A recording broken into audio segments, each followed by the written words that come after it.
Hello ಸ್ನೇಹಿತರೆ, ಎಲ್ಲರಿಗೂ India for IAS ಪ್ರಸ್ತುತಪಡಿಸುವ KAS mains daily answer writing practice ಸೆಷನ್ಗೆ ಸ್ವಾಗತ. ಇಂದಿನ ದಿನ ಅಂದರೆ ಡೇ 42 ಕ್ವಶನ್ ಆ್ಯಂಡ್ ಆನ್ಸರ್ ಅಪ್ರೋಚ್ನ ಇವಾಗ ಡಿಸ್ಕಸ್ ಮಾಡೋಣ. ಸೊ ಕ್ವಶನ್ ಯಾವ ರೀತಿಯಾಗಿದೆ ಅಂತಂದರೆ, discuss the role of fungi in human welfare, highlighting their beneficial and harmful effects with suitable examples. The question is for 10 marks and 150 words. So ಕ್ವಶನ್ನ ಕನ್ನಡದ ಅವತರಣಿಕೆ ಈ ರೀತಿಯಾಗಿದೆ. ಮಾನವ ಕಲ್ಯಾಣದಲ್ಲಿ ಶಿಲೀಂಧ್ರಗಳ ಪಾತ್ರವನ್ನು ಚರ್ಚಿಸಿ ಸೂಕ್ತ ಉದಾಹರಣೆಗಳೊಂದಿಗೆ ಅವುಗಳ ಪ್ರಯೋಜನ ಮತ್ತು ಹಾನಿಕಾರಕ ಪರಿಣಾಮಗಳನ್ನು ವಿಶ್ಲೇಷಿಸಿ ಅಂತ ಕೇಳಿದ್ದಾರೆ. ಸೊ ಮಾನವನಿಗೆ ಯಾವ ರೀತಿ ಶಿಲೀಂಧ್ರಗಳು ಯೂಸ್ ಆಗುತ್ತೆ, ಈ ಶಿಲೀಂಧ್ರಗಳ ಪ್ರಯೋಜನಗಳೇನು ಮತ್ತು ಅದರ ಹಾನಿಕಾರಕ ಪರಿಣಾಮಗಳೇನು ಅಂತ ಕ್ವಶನ್ ಕೇಳಿದ್ದಾರೆ. ಕ್ವಶನ್ನ 10 ಮಾರ್ಕ್ಸ್ ಕೇಳಿದ್ದಾರೆ. 150 ವರ್ಡ್ಸ್ ವರ್ಡ್ ಲಿಮಿಟ್ ಇದೆ. ಆನ್ಸರ್ ಅಪ್ರೋಚ್ನ ಕನ್ನಡದ ಅವತರಣಿಕೆ ಈ ರೀತಿಯಾಗಿದೆ. ಸೊ ಕನ್ನಡದ ಅವತರಣಿಕೆಯನ್ನು ನಾನು ಇವಾಗ ಡಿಸ್ಕಸ್ ಮಾಡಲ್ಲ. ಇಂಗ್ಲೀಷ್ ಅವತರಣಿಕೆಯನ್ನು ಕನ್ನಡ ಮತ್ತು ಇಂಗ್ಲೀಷ್ ಎರಡರಲ್ಲೂ ಡಿಸ್ಕಸ್ ಮಾಡ್ತೀನಿ. ಸೊ ಕನ್ನಡದ ವಿದ್ಯಾರ್ಥಿಗಳು ಈ ಮುಂಬರುವ ಸ್ಲೈಡ್ಸ್ಗಳನ್ನು ಪಾಸ್ ಮಾಡಿ ನೋಟ್ಸ್ ಮಾಡ್ಕೋಬೇಕು.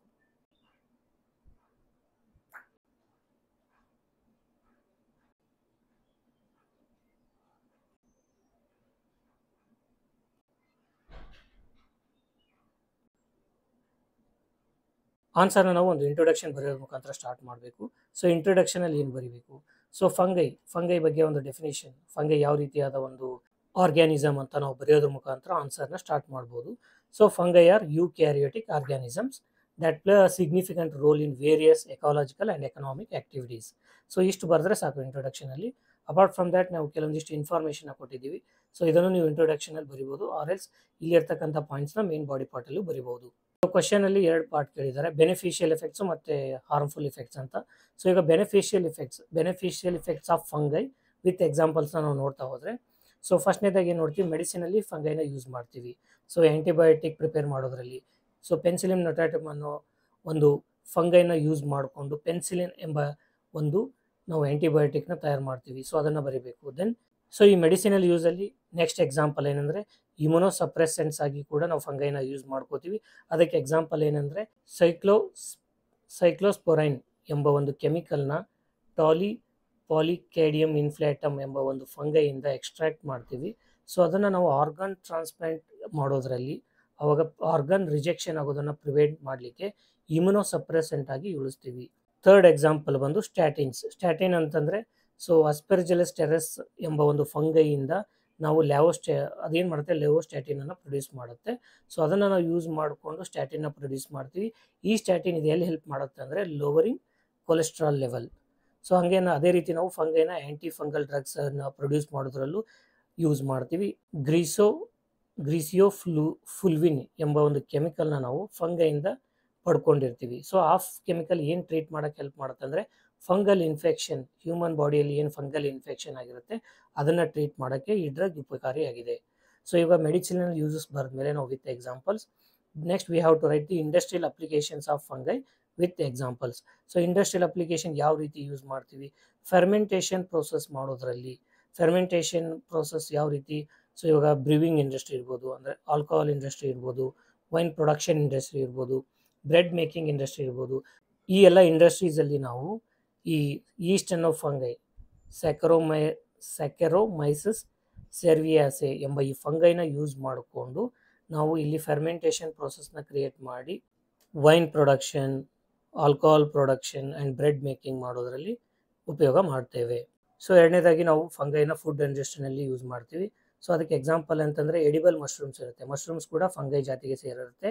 ಸೊ ಇದನ್ನು ಯಾವ್ಯಾವ ರೀತಿ ಎಡಿಬಲ್ ಮಶ್ರೂಮ್ಸ್ ಇದೆ ಅಂತಂದರೆ ಅಗ್ಯಾರಿಕಸ್ ಬಿಸ್ಪೋರಸ್ ಅಂತ ಇದೆ, ಪ್ಲಿರೋಟಸ್ ಓಸ್ಟ್ರಿಯಾಟೇಟಸ್ ಎಂಬ ಫಂಗೈ ಇದೆ. So they are rich source of food proteins and vitamins. So ಇದನ್ನು ನಾವೇನು ಮಾಡ್ತೀವಿ, ಡೈರೆಕ್ಟ್ ಕನ್ಸಂಪ್ಷನ್ಗೆ ಯೂಸ್ ಮಾಡ್ತೀವಿ. ಸೊ ಇವಾಗ ಆಸ್ಪೆರ್ಜಿಲ್ಲಸ್ ಒರಿಜೆ ಅಂತ ಒಂದು ಫಂಗೈ ಇದೆ. So this is used in SAI sauce making and meso fermentation. ಈ ಸಾಯ್ ಸಾಸು ಮೇಕಿಂಗ್ ಅಂದರೆ ತಯಾರು ಮಾಡೋದ್ರಲ್ಲಿ ಮತ್ತು ಮೀಸೋ ಫರ್ಮೆಂಟೇಷನ್ ಪ್ರೊಸೆಸ್ಸಲ್ಲಿ ಆಸ್ಪೆರ್ಜಿಲ್ಲಸ್ ಒರಿಜೆ ಎಂಬ ಫಂಗೈನ ನಾವು ಯೂಸ್ ಮಾಡ್ಕೋತೀವಿ. ದೆನ್ ಎಂಜೈಮ್ ಪ್ರೊಡಕ್ಷನ್ಗೋಸ್ಕರ ಕೂಡ ನಾವು ಏನು ಮಾಡ್ತೀವಿ, ಫಂಗೈನ ಯೂಸ್ ಮಾಡ್ತೀವಿ. ಸೊ ಈ ಆಸ್ಪೆರ್ಜಿಲ್ಲಸ್ ಎಂಬ ಫಂಗೈ ಸ್ಪೀಸೀಸ್ನ ನಾವು ಅಮೈಲೇಸ್, ಸೆಲ್ಯುಲೇಸ್ ಆ್ಯಂಡ್ ಪ್ರೋಟಿಯೇಸ್ ಎಂಬ ಎಂಜೈಮ್ಸ್ನ ಪ್ರೊಡ್ಯೂಸ್ ಮಾಡಲಿಕ್ಕೆ ಈ ಫಂಗೈನ ಯೂಸ್ ಮಾಡ್ತೀವಿ. ಸೊ ಈ ಎಲ್ಲ ಎಂಜೈಮ್ಸ್ನ ನಾವು ಎಲ್ಲಿ ಯೂಸ್ ಮಾಡ್ತೀವಿ ಅಂದರೆ ಡಿಟರ್ಜೆಂಟ್ಸ್ ಪ್ರೊಡಕ್ಷನಲ್ಲಿ, ಪೇಪರ್ ಮೇಕಿಂಗಲ್ಲಿ, ಟೆಕ್ಸ್ಟೈಲ್ ಇಂಡಸ್ಟ್ರೀಸ್ನಲ್ಲಿ ನಾವು ಈ ಎಂಜೈಮ್ಸ್ನ ಯೂಸ್ ಮಾಡ್ತೀವಿ. So this is the industrial application of fungi. ಇವಾಗ ನಾವು ಅಗ್ರಿಕಲ್ಚರ್ ಬೆನಿಫಿಟ್ಸ್ ಯಾವ ರೀತಿ ಇದೆ ಫಂಗೈನ ಅಂತ ನಾವು ನೋಡೋದಾದರೆ, ಫಂಗೈನ ನಾವು ಬಯೋ ಫರ್ಟಿಲೈಸರ್ ಆಗಿ ಯೂಸ್ ಮಾಡ್ತೀವಿ. ಎಕ್ಸಾಂಪಲ್ ಯಾವುದಂದರೆ ಮೈಕೋರಿಜಲ್ ಫಂಗೈ. ಈ ಮೈಕೋರಿಜಲ್ ಫಂಗೈ ಏನು ಮಾಡುತ್ತೆ ಅಂದರೆ ಪ್ಲ್ಯಾಂಟ್ಸ್ದು ರೂಟ್ಸ್ ಏನಿರುತ್ತೆ, ಪ್ಲ್ಯಾಂಟ್ಸ್ ರೂಟ್ಸ್ ಜೊತೆ ಸಿಂಬಯೋಟಿಕ್ ಆಗಿ ಒಂದು ಅಸೋಸಿಯೇಷನ್ ಹೊಂದಿರುತ್ತೆ. ಅದ್ರ ಜೊತೆಗೆ ಏನು ಮಾಡುತ್ತೆ, ಪ್ಲ್ಯಾಂಟ್ ರೂಟ್ ಹೇರ್ದು ಏನಿರುತ್ತೆ ಅಬ್ಸಾರ್ಪ್ಷನ್ ಏರಿಯಾನ ಇನ್ಕ್ರೀಸ್ ಮಾಡೋದ್ರ ಮುಖಾಂತರ ನ್ಯೂಟ್ರಿಯೆಂಟ್ ಅಪ್ಟೇಕಲ್ಲಿ ಪ್ಲ್ಯಾಂಟ್ಸ್ಗೆ ಹೆಲ್ಪ್ ಮಾಡುತ್ತೆ. ದೆನ್ ಸೆಕೆಂಡ್ ಬಂದು ಬಯೋ ಪೆಸ್ಟಿಸೈಡ್ ಆಗಿ ಕೂಡ ನಾವು ಫಂಗೈನ ಯೂಸ್ ಮಾಡ್ಕೋತೀವಿ. ಎಕ್ಸಾಂಪಲ್ ಏನಂತಂದರೆ ಈಗ ಕೆಲವೊಂದಿಷ್ಟು ಇನ್ಸೆಕ್ಟ್ನ ಕಂಟ್ರೋಲ್ ಮಾಡೋದಕ್ಕೆ ಕೆಲವೊಂದಿಷ್ಟು ಜಾತಿಯ ಫಂಗೈನ ನಾವು ಯೂಸ್ ಮಾಡ್ಕೋತೀವಿ. ಯಾವುದಂದರೆ ಬವರಿಯೋ ಬಸಿಯಾನ, ಮಿಟರಿಜಿಯಮ್, ಆನಿಸೋಪ್ಲಿಯಾ.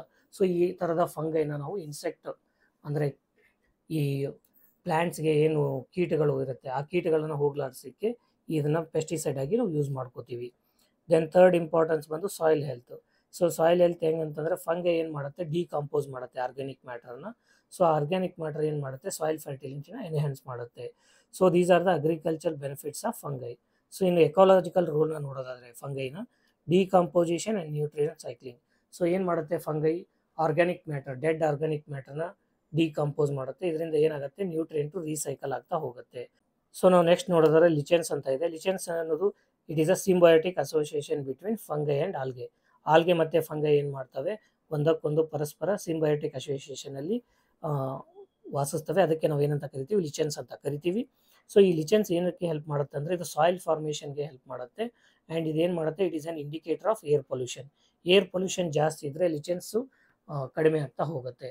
So coming to the second part of the question, that is harmful effects of fungi. ಫಂಗೈಯಿಂದ ಯಾವ ರೀತಿ ಹಾರ್ಮ್ಫುಲ್ ಇಫೆಕ್ಟ್ಸ್ ಇದೆ ಅಂತ ನಾವು ಸ್ಟಡಿ ಮಾಡ್ತಾ ಹೋದರೆ, ಫಂಗೈ ಏನು ಮಾಡುತ್ತೆ, ಹ್ಯೂಮನ್ ಮತ್ತು ಎನಿಮಲ್ ಡಿಸೀಸಸ್ನ ಸ್ಪ್ರೆಡ್ ಮಾಡುತ್ತೆ. ಸೊ ಆ ರೀತಿ ಫಂಗೈನ ನಾವೇನಂತ ಕರಿತೀವಿ, ಮೈಕೋಸಿಸ್ ಅಂತ ಕರಿತೀವಿ. ಸೊ ಎಕ್ಸಾಂಪಲ್ ಹೇಳಬೇಕು ಅಂತಂದರೆ ಇವಾಗ ಸೂಪರ್ಫಿಷಿಯಲ್ ಇನ್ಫೆಕ್ಷನ್ನ ನೋಡ್ತಾ ಹೋದರೆ ಮನುಷ್ಯರಲ್ಲಿ ರಿಂಗ್ ವಾರ್ಮ್ ಅಂತ ಆಗುತ್ತೆ. ಸೊ ಅದು ಈ ರೀತಿಯಾದ ಫಂಗೈ ಇಂದ ರಿಂಗ್ ವಾರ್ಮ್ ಆಗುತ್ತೆ. ಅದು ಎಲ್ಲಿ ಆಗುತ್ತೆ, ರಿಂಗ್ ವಾರ್ಮು ಸ್ಕಿನ್ನಲ್ಲಿ ಆಗುತ್ತೆ, ಹೇರಲ್ಲಿ ಆಗುತ್ತೆ ಮತ್ತು ನೇಲ್ಸಲ್ಲಿ ಆಗುತ್ತೆ. ಇನ್ನು ಅಥ್ಲೀಟ್ಸ್ ಫುಡ್ ಡಿಸೀಸ್ ಅಂತ ಕ್ರಿಯೇಟ್ ಆಗುತ್ತೆ. ಸೊ ಈ athlete flute disease it causes itching and skin peeling. So ಇದು ಯಾವ ಫಂಗಸ್ಸಿಂದ ಆಗುತ್ತೆ ಅಂದರೆ ಟೀನಿಯಾ ಫೀಡಿಸ್ ಎಂಬ ಫಂಗೈಯಿಂದ ಆಗುತ್ತೆ. ಇನ್ನು ಸಿಸ್ಟಮಿಕ್ ಇನ್ಫೆಕ್ಷನ್ಸ್ನ ನಾವು ನೋಡ್ತಾ ಹೋದರೆ, ಸೊ ಮೊದಲನೇದಾಗಿ ಹಿಸ್ಟೋಪ್ಲಾಸ್ಮೋಸಿಸ್ ಅಂತ ಇದೆ. ಈ ಹಿಸ್ಟೋಪ್ಲಾಸ್ಮೋಸಿಸ್ ಅಂತಂದ್ರೇನು, ಇದು ಮಾನವನ ಲಂಗ್ಸ್ ಏನಿದೆ ಇದಕ್ಕೆ ಅಫೆಕ್ಟ್ ಮಾಡುತ್ತೆ. ಅದು ಯಾವ ಒಂದು ಫಂಗೈಯಿಂದ ಅಫೆಕ್ಟ್ ಆಗುತ್ತೆ ಅಂತಂದರೆ ಹಿಸ್ಟೋಪ್ಲಾಸ್ಮಾ ಕ್ಯಾಪ್ಸುಲೇಟಮ್ ಎಂಬ ಫಂಗೈಯಿಂದ ಹಿಸ್ಟೋಪ್ಲಾಸ್ಮೋಸಿಸ್ ಆಗುತ್ತೆ. ಇನ್ನು ಎರಡನೇ ಸಿಸ್ಟಮಿಕ್ ಇನ್ಫೆಕ್ಷನ್ ನಾವು ನೋಡೋದಾದರೆ ಕ್ಯಾಂಡಿಡಿಯಾಸಿಸ್ ಅಂತ ಇದೆ. ಸೊ ಈ ಕ್ಯಾಂಡಿಡಿಯಾಸಿಸ್ ಏನು ಮಾಡುತ್ತೆ, it causes oral and genital infection especially in immunocompromised individuals. So ಈ ಇಮ್ಯುನೋ ಕಾಂಪ್ರಮೈಸ್ಡ್ ಇಂಡಿವಿಜುವಲ್ಸ್ ಏನಿರ್ತಾರೆ ಅಂಥವರಲ್ಲಿ ಕ್ಯಾಂಡಿಡಿಯಾಸಿಸ್ ಎಂಬ ಒಂದು ಸಿಸ್ಟಮೆಟಿಕ್ ಇನ್ಫೆಕ್ಷನ್ ಉಂಟಾಗುತ್ತೆ. Then the third one is mycotoxicosis. Toxicosis ಅಂದರೆ ಟಾಕ್ಸಿನ್ ಪ್ರೊಡಕ್ಷನು. ಸೊ ಈಗ ಫಂಗಸ್ ಏನು ಮಾಡುತ್ತೆ, ಟಾಕ್ಸಿನ್ ಪ್ರೊಡಕ್ಷನ್ ಮಾಡುತ್ತೆ. ಫಾರ್ ಎಕ್ಸಾಂಪಲ್ ಆಫ್ಲೋಟಾಕ್ಸಿನ್ಸ್ ಅಂತ ಇದೆ. ಇದು ಅಸ್ಪೆರ್ಜಿಲ್ಲಸ್ ಫ್ಲೇವಸ್ ಎಂಬ ಒಂದು ಫಂಗಸ್ಸಿಂದ ಪ್ರೊಡಕ್ಷನ್ ಆಗುತ್ತೆ. ಸೊ ಇದು ಏನು ಮಾಡುತ್ತೆ, ಫುಡ್ಡನ್ನು ಕಂಟಾಮಿನೇಟ್ ಮಾಡುತ್ತೆ. ಸೊ ಈ ಕಂಟಾಮಿನೇಟ್ ಆಗಿರ್ತಕ್ಕಂಥ ಫುಡ್ಡನ್ನು ನಾವೇನು ತಿಂದರೆ ನಮಗೇನಾಗುತ್ತೆ, ಲಿವರ್ ಕ್ಯಾನ್ಸರ್ ಬರೋ ಸಾಧ್ಯತೆ ಇರುತ್ತೆ. ದೆನ್ ಇರ್ಗೋಟಿಸಮ್ ಅಂತ ಇದೆ. So this ergotism mycotoxin it is produced by claviceps purpurea ಎಂಬ ಒಂದು ಫಂಗಸ್ಸಿಂದ. ಇದೇನು ಮಾಡುತ್ತೆ, ಸಿರಿಲ್ಸಲ್ಲಿ ಮತ್ತು ಈ ಟಾಕ್ಸಿನ್ ಈ ಫಂಗಸ್ಸು ಸಿರಿಲ್ಸಲ್ಲಿ ಈ ಟಾಕ್ಸಿನ್ನ ಪ್ರೊಡ್ಯೂಸ್ ಮಾಡುತ್ತೆ.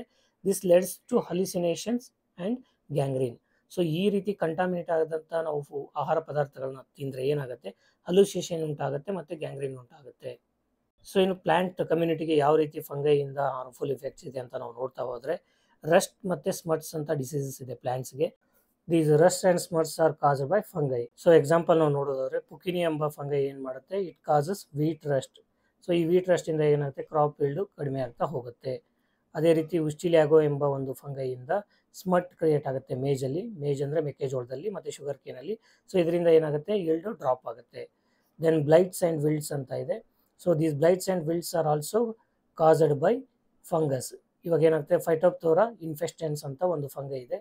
ಸೊ ಈ ಫಂಗೈ ಏನು ಮಾಡುತ್ತೆ, ಪೊಟ್ಯಾಟೋನಲ್ಲಿ ಒಂದು ಪೊಟ್ಯಾಟೋ ಬ್ಲೈಟ್ನ ಉಂಟು ಮಾಡುತ್ತೆ. ಈ ಪೊಟ್ಯಾಟೋ ಬ್ಲೈಟಿಂದ ಏನಾಗಿದೆ, 1845 ಮತ್ತು 1849ರಲ್ಲಿ ಐರಿಷ್ ಕಂಟ್ರಿಯಲ್ಲಿ ಪೊಟ್ಯಾಟೋ ಬ್ಲೈಟ್ ಫೆಮೈನ್ ಆಗುತ್ತೆ. ಸೊ ಇದರಿಂದ ಏನಾಗುತ್ತೆ ಅಂದರೆ ಎಂಟೈರ್ ಪೊಟ್ಯಾಟೋ ಕ್ರಾಪು ಫೇಲ್ಯೂರ್ ಆಗುತ್ತೆ ಐರಿಷ್ ಕಂಟ್ರಿಯಲ್ಲಿ.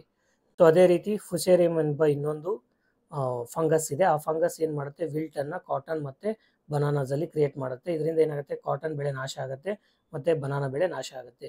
ಸೊ ಈ ರೀತಿ ಏನು ಮಾಡುತ್ತೆ ಅಂದರೆ ಪ್ಲ್ಯಾಂಟ್ ಡಿಸೀಸು ಫಂಗೈಯಿಂದ ಕೂಡ ಕ್ರಿಯೇಟ್ ಆಗುತ್ತೆ. ಇನ್ನು ಎಕನಾಮಿಕ್ ಲಾಸಸ್ನ ನಾವು ನೋಡ್ತಾ ಹೋದರೆ ಯಾವ ರೀತಿ ಕ್ರಿಯೇಟ್ ಆಗುತ್ತೆ ಅಗ್ರಿಕಲ್ಚರ್ ಮತ್ತು ಇದರಲ್ಲಿ ಅಂತಂದರೆ ಕ್ರಾಪ್ ಲಾಸ್ ಆಗುತ್ತೆ. ಫಂಗಸ್ ಇನ್ಫೆಕ್ಷನಿಂದ ಏನಾಗುತ್ತೆ, ಸ್ಟೋರ್ಡ್ ಗ್ರೈನ್ಸ್ಗೆ ಫಂಗಸ್, ಇವಾಗ ನಾವು ಕೆಲವೊಂದಿಷ್ಟು ಫುಡ್ ಗ್ರೇನ್ಸ್ನ ಸ್ಟೋರ್ ಮಾಡಿರ್ತೀವಿ, ಆ ಫುಡ್ ಗ್ರೇನ್ಸಿಗೆ ಫಂಗಸ್ ಅಟ್ಯಾಕ್ ಆದರೆ ಏನಾಗುತ್ತೆ, ಕ್ರಾಪ್ ಲಾಸ್ ಆಗುತ್ತೆ. ಅದೇ ರೀತಿ ಫ್ರೂಟ್ಸ್ಗೆ ಫಂಗಸ್ ಅಟ್ಯಾಕ್ ಆದರೆ ಏನಾಗುತ್ತೆ, ಕ್ರಾಪ್ ಲಾಸ್ ಆಗುತ್ತೆ. Decay of timber and buildings, ಇವಾಗ ಟಿಂಬರ್ ಇರುತ್ತೆ, ಡ್ರೈ ವುಡ್ಡು, ಅದಕ್ಕೇನಾಗುತ್ತೆ, ಫಂಗಸ್ ಅಟ್ಯಾಕ್ ಆದರೆ ಅದು ಡಿಕೆ ಆಗ್ತಾ ಹೋಗುತ್ತೆ.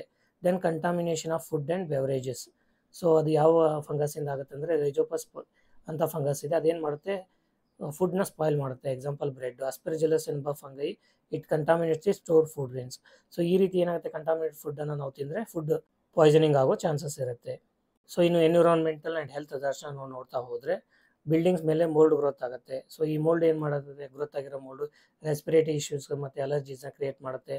ಸೊ ಈ ಫಂಗಲ್ ಸ್ಪೋರ್ಸ್ ಏನಿದೆ ಇದು ಏರಲ್ಲಿ ಡಿಸ್ಪರ್ಸ್ ಆಗುತ್ತೆ. ಸೊ ಅದೇನು ಮಾಡುತ್ತೆ, ಮನುಷ್ಯರಲ್ಲಿ ಅಸ್ತಮಾನ ಟ್ರಿಗರ್ ಮಾಡುತ್ತೆ, ಅಲರ್ಜಿಕ್ ರಿಯಾಕ್ಷನ್ಸ್ನ ಟ್ರಿಗರ್ ಮಾಡುತ್ತೆ. So these are the few health hazards of the fungi. Question 2 part ನಾವು ಆನ್ಸರ್ ಮಾಡಿದ್ಮೇಲೆ ಕನ್ಕ್ಲೂಷನ್ ಬರೀಬೇಕು. ಕನ್ಕ್ಲೂಷನಲ್ಲಿ ಏನು ಬರೀಬೇಕು, ಸೊ ನಮ್ಗೆ ಗೊತ್ತಿರೋ ಹಾಗೆ ಪಾಸಿಟಿವ್ ಬೆನಿಫಿಟ್ಸು ಇದೆ, ನೆಗೆಟಿವ್ ಹಾರ್ಮ್ಫುಲ್ ಇಫೆಕ್ಟ್ಸು ಇದೆ ಫಂಗಸ್ಸಿಂದ. ಸೊ ಪಾಸಿಟಿವ್ ಬೆನಿಫಿಟ್ಸ್ನ ನಾವು ಹ್ಯೂಮನ್ ಡೆವಲಪ್ಮೆಂಟ್ಗೆ ಯೂಸ್ ಮಾಡ್ಕೋಬೇಕು. ಅದೇ ರೀತಿ ನೆಗೆಟಿವ್ ಇಫೆಕ್ಟ್ಸ್ ಏನಿದೆ ಅದನ್ನು ನಾವು ಎಫೆಕ್ಟಿವ್ ಮ್ಯಾನೇಜ್ಮೆಂಟ್ ಮಾಡೋದ್ರ ಮುಖಾಂತರ ಸೊ ಅದನ್ನು ನಾವು ಕಂಟ್ರೋಲ್ ಮಾಡಬೇಕು ಅಂತ ನಾವು ಆನ್ಸರಲ್ಲಿ ಬರೆದು ಕನ್ಕ್ಲೂಡ್ ಮಾಡಬೇಕು. Thank you for watching. We will meet again in day 43 question and answer approach discussion. Till then, happy answer writing.